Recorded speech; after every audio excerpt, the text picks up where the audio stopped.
Hello chess friends and welcome to Jozarov chess channel and welcome back to the most dynamic tournament of the year. Welcome back to the FIDE Candidates in 2024. So we're now already in the very heated stage of the event. We're now already in the round 12. So after this round we'll see only 2 more rounds and maybe even the tie breaks. How this event is going on, I think we can expect really some tie breaks if the players have the same point count that they have to play additional games. Before this round 11, the leader of this top event was the Grandmaster Jan Nepomniachtchi, who was the only player who had 7 points out of the first 11 rounds. On the second and third place were the top Grandmasters Hikaru Nakamura and Gukesh. Now, in this round 12, we had a really an epic derby. Hikaru Nakamura versus Alireza Firouzja. Must-win situation here, I would say, for Hikaru. If he plays now only draws with the white pieces, especially, I think he cannot expect too much, so he has to now win this game because Jan Nepomniachtchi first of all played a draw with the white pieces against Pragananda. So again, a huge chance here for Hikaru Nakamura to catch up finally with Jan Nepomniachtchi, because Hikaru was through the whole tournament behind Jan Nepomniachtchi. He basically chased him now through the last couple of rounds, lost also some games, but in the last couple of rounds, I think Hikaru Nakamura played the most aggressive chess and won also many games also with the black pieces yesterday against Pragananda. So now a very intense game. Put your seatbelts on. We have now Hikaru Nakamura versus Alireza Firouzja. So with the white pieces, Hikaru opened with move e4. We have e6, the French defense here by Alireza, d4, d5, and now already a surprise element by Hikaru, e takes d5. They're going into the exchange variation. Risky choice, I think, because the exchange is a little bit more drawish than maybe the advanced variation, maybe the winner variation. Exchange variation, I think, creates immediately the symmetry here in the game, and it's very hard to make anything out of this symmetrical position. Sometimes the position is too static, you don't want to push some pawns, you're basically trying to keep a healthy structure, similar stuff like this. But you see now how Hikaru is also well prepared in this seemingly drawish openings. He'll really create madness even in this static position. So we have knight to f3 by Hikaru, bishop to d6 by Alireza, and now c4. Good choice, I think. If you want to create at least something, you have to create an imbalanced pawn structure. You want to create maybe yourself here the isolated d pawn, but then again the position is not so symmetrical. The position is more heated. The position could explode, of course, in the center of the board. After c4, knight to f6 by Alireza, and now c5. Again, an interesting choice. Bishop to e7, and now queen to a4. Of course, black covers, and now Hikaru retreats, says, okay, I have developed my queen. Took also the natural square for a bishop here on f5, and your bishop is not good here, actually, on d7. Your bishop still needs a better square to develop, so that's why good, I think, also sideline here by Hikaru. Kingside castling played by Alireza, bishop to e3.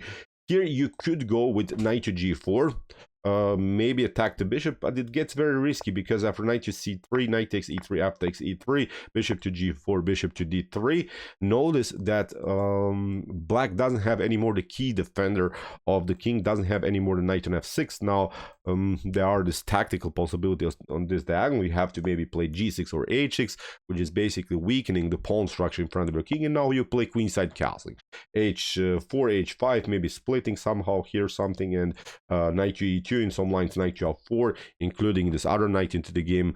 Very risky line it would have been here for Alireza. So that's why for bishop to e3, Alireza is saying, I'm not going for the bishop. I'll leave it like this. I'll simply put more pressure here against your space advantage.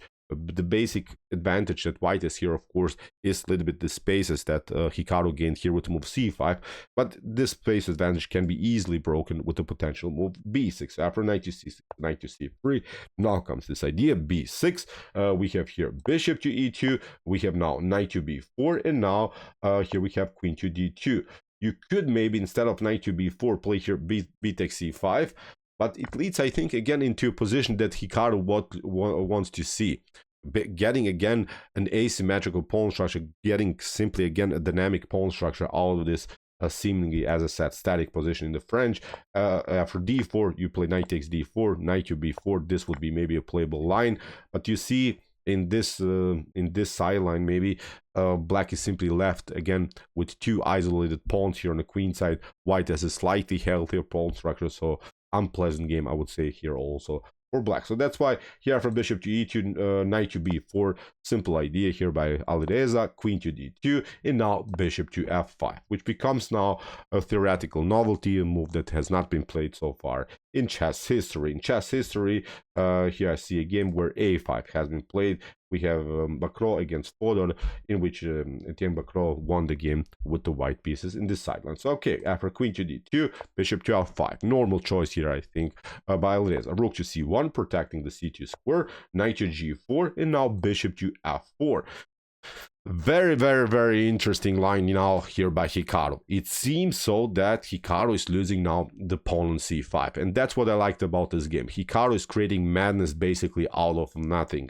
Here he creates a really, really crazy position. Now he has an object to attack, the c7 pawn, which is of course not directly attacked by two pieces, but the position on the c file could be open, so that's why Hikaru really found an epic way here to proceed. So here you could have stayed maybe with your bishop here to protect your pawn, but this was really, really beautiful idea here by Hikaru with bishop to f4. We have b takes c5. Alireza is accepting the challenge. Says here, show me what you got, show me what you have prepared. We have d takes c5, bishop to c5, kingside castling. Notice the bishop is lined up, the knight is a little bit exposed, so there are again some attacking opportunities here for white. Black is up a pawn, but now suddenly Hikaru gets the position, as I said, that he wants to get. Attacking chances, attacking flow, piece activity, many targets to attack. Really, really beautiful position for a dynamic player that, of course, Hikaru Nakamura is. After kingside castling, what should you do? You could maybe try here c6 to fix somehow your structure, but things are getting very risky after knight to d1. Your bishop is hanging, you have to retreat. Bishop to d6, queen to d6, and now a3. And notice that the knight does have good squares. You play knight to a2, rook to a1, and the knight gets trapped. So this is not working. So it's not a good continuation here for black. So that's why for kingside castling, here by Hikaru, we have rook to e8 by Alireza Firouzja. We have now the move a3. Now Hikaru wants, of course, to have some chances on the c file. The problem is now you cannot play knight to c6.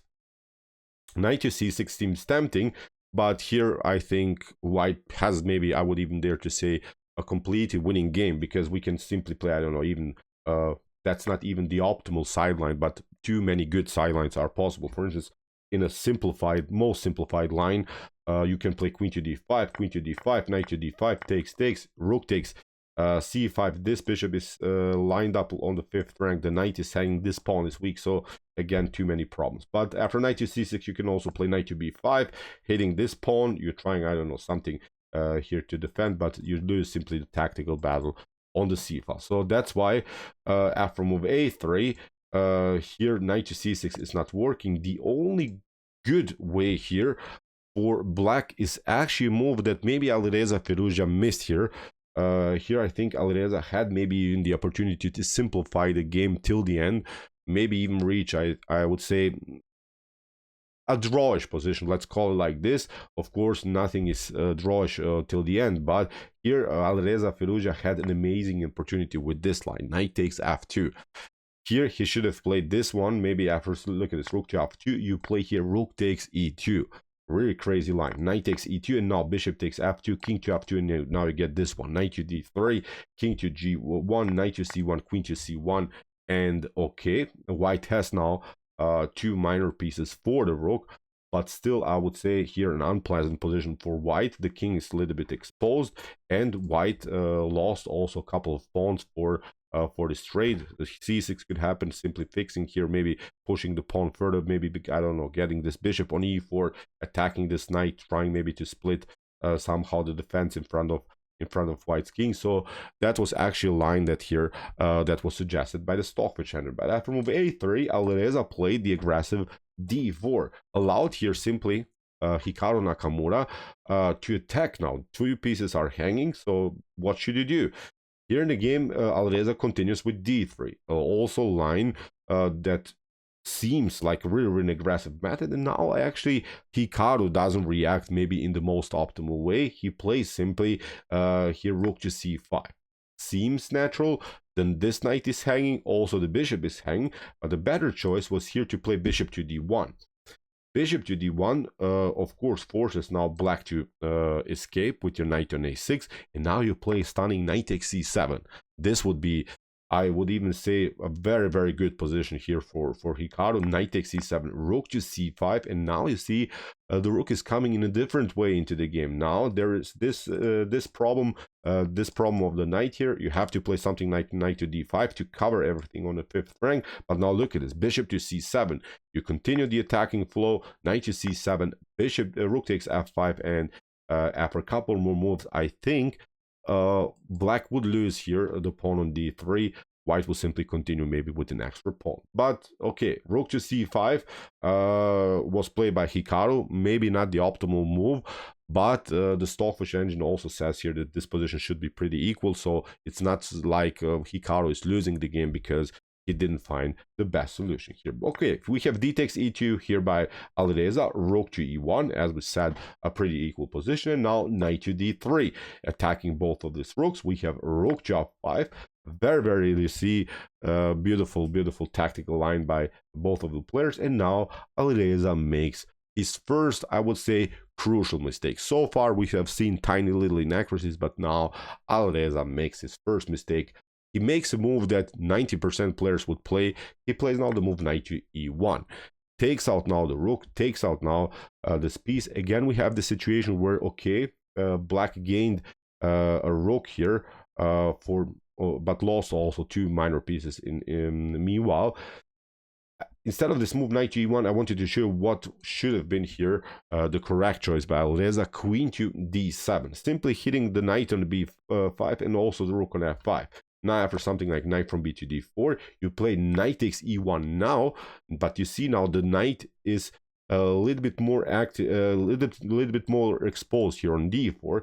After something like queen to e1, you continue simply here with rook to e4, attacking simply both of these pieces. Here, for instance, if you try instead of, I don't know, queen to e1, if you try here knight to e1, this wouldn't be good because of this line. Rook to e4 again, knight to f3, you promote, one of these pieces gets deflected from the defense, and now rook to d4 is even winning the game here for black. So that's why after knight to e1, here Hikaru would have been probably forced to play queen to e1, but now we play rook to e4 again.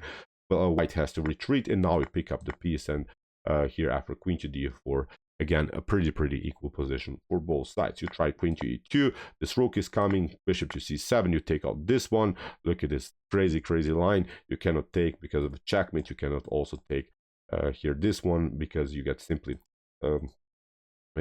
here check, and the position, I think, is again very messy for both sides. But after bishop to c7, here, as we said, queen takes b2, and this should be, I think, even thematic draw. But okay, here after rook to f5, Alireza didn't play this move queen to d7. He played now knight to e1, simply getting the rook. Of course, Hikaru takes out now knight to e1, queen takes d2, bishop to d2. But now after rook from a to d8, you see Hikaru has now this resource. He's simply playing now bishop to c3. He has played a beautiful blockade. He's not allowing this pawn to be advanced. So far, this pawn on e2 is, of course, unpleasant to handle. But with f3, king to f2, white will simply get the king closer to the action, will maybe even somehow include the knight into the attack, and will simply go for it. And then we'll reach the fully endgame stage, where, of course, 2 minor pieces against 1 rook are simply better here for white. So that's why here a much better now position for Hikaru Nakamura. We have rook to d1. Now comes this idea, f3, knight to e3, knight takes c7. You see also Alireza is losing another pawn. Rook to e7, rook to c5. Good attacking flow here by Hikaru, keeps the pieces active, keeps the pieces on the most active squares, includes now the rook into the game. f6 by Alireza, bishop to b4. We have now king to f7, and now h4, not allowing anything to happen here on this side of the board. But after move h5, now Hikaru, I think, again allows here a little bit Alireza to get back into the game. Here, king to f2, played by Hikaru. Again, maybe knight to b5, slightly better. Get your pieces back into the game. Get your pieces into the defense, maybe with knight king to f2, knight to c3 later, and then you get, and as we said, you simply go for the e2 pawn. Okay, nothing lost after king to f2.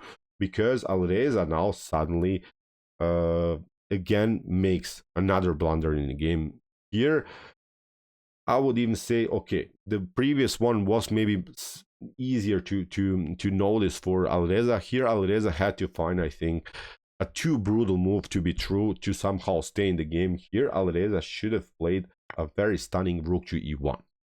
Rook to e1 seems like you're losing something, but look at this. After bishop to e1, you cannot take action with knight with king to e1. Then knight is on g2 is coming. Then we have play something like this: knight to f4 with knight to d3 ideas, and the position could collapse here after a couple more moves. You cannot play. Look at this: rook to c3 because you're covering here the diagonal, and then you get the promotion. And there's simply no good defense against knight to d3. But of course, white doesn't have to take here with the king. Can of course play bishop to e1, but now you play knight to d1 the check. You have to get step back from the attack of the pawn on e2. Now knight takes b2, and again you try and go for the d3 square.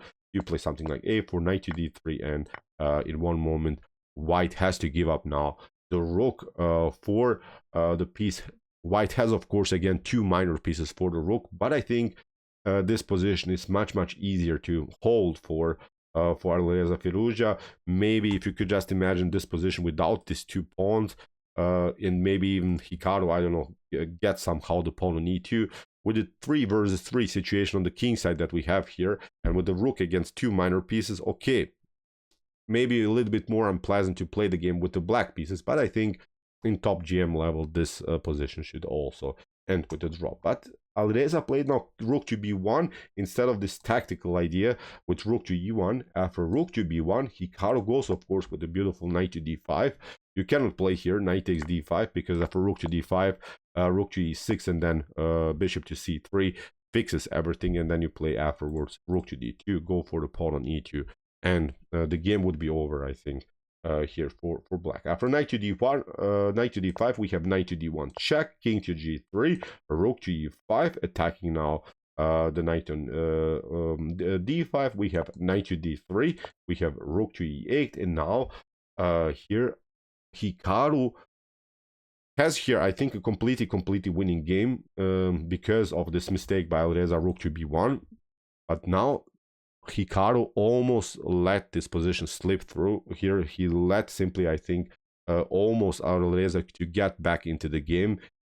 Here Hikaru had a beautiful idea with rook to c7, and actually from this point on black is only on the reacting side. Black cannot act anymore, I think, in the game.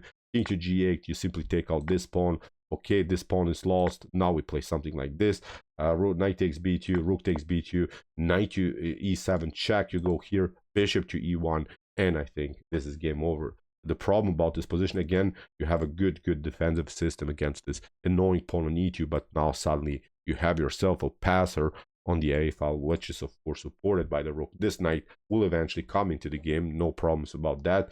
Can also come of course to f5, hitting the g7 weakness. So again, too many options here for white. But instead of this move rook to c7, finally really playing in a beautiful attacking way, here Hikaru played bishop to e1, a retreating move, which almost, as I said, costed him a winning game. After bishop to e1, now Alireza took, knight takes b2, we have here rook to b5, knight to b2 is of course not possible because of here rook takes e1, and then it's very hard to stop now the pawn on the e file. So that's why rook to b5 by Hikaru. Now we have rook to d1, we have now a rook to b2, rook takes d3, but you see in this scenario, and after knight to f4 here by Hikaru, Alireza grabs now a pawn, and as I said, suddenly I would even dare to say this position is a draw, because even if, I don't know, Alireza loses both of these pawns and maybe we trade off these rooks, we have again this position that we have talked about previously, in which black has rook versus two minor pieces and maybe 3 versus 3 on the king side, which I think again should be a draw because of a tough time to somehow create a passer on the king side. So suddenly Hikaru Nakamura allowed here Alireza to get back into the game. So here king to f2 by Hikaru, we have a5 by Alireza, rook to a7, rook to a4, g3, okay, fixing. And now Alireza had, I think, the good choice to play simply a rook to a3 after rook to a5. As we said, rook to a5, bishop to a5. Okay, you will eventually lose this pawn, but again, we have the situation: 2 minor pieces versus the rook and 3 versus 3 pawns. I think this is completely drawish position. But okay, after move g3, Alireza maybe even smelled somehow the possibility of a win and played now the worst blunder of the game. He played now the move g5.